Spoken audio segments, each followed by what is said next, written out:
दिल्लीत 24 आणि 25 ऑगस्टला सिक्युरिटी स्ट्रॅटेजी कॉन्फरन्स. गृहमंत्री अमित शहांच्या नेतृत्वात 850 सुरक्षा दलातील अधिकारी राहणार उपस्थित. उत्तर प्रदेशातील उन्नावमध्ये भाजपच्या विधानसभा अध्यक्ष सतीश महानांकडून राष्ट्रगीताचा अवमान. राष्ट्रगीत सुरू असताना निघून गेले. नाशिकच्या मालेगावात आरक्षण उपवर्गीकरणाविरोधात मोर्चा. आनंदराज आंबेडकरांच्या नेतृत्वात आंदोलन.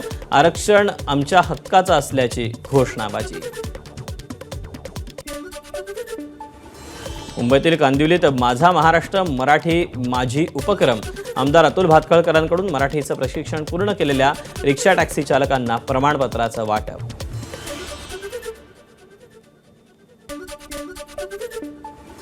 ऊसाच्या पिकावर रेड रॉट रोगराई आणि एल निनोमुळे साखर उत्पादनात घट. केंद्रीय मंत्री प्रल्हाद जोशींचा दावा. देशात 280 लाख टन गरजेच्या तुलनेत 25 लाख टन अतिरिक्त साठा असल्याची माहिती. गोंदिया जिल्ह्यात 45 रुपये प्रति किलो मिळणारी साखर 70 ते 75 रुपये प्रति किलोवर. सामान्यांच्या खिशाला कात्री. मुंबईतील पार्लेश्वर शाळेतील द्रोणाचार्य पुरस्कारप्राप्त जिम्नॅस्टिक प्रशिक्षकानं अल्पवयीन मुलीचा विनयभंग केला. पॉस्को अंतर्गत आरोपीवर गुन्हा दाखल. आरोपी फरार.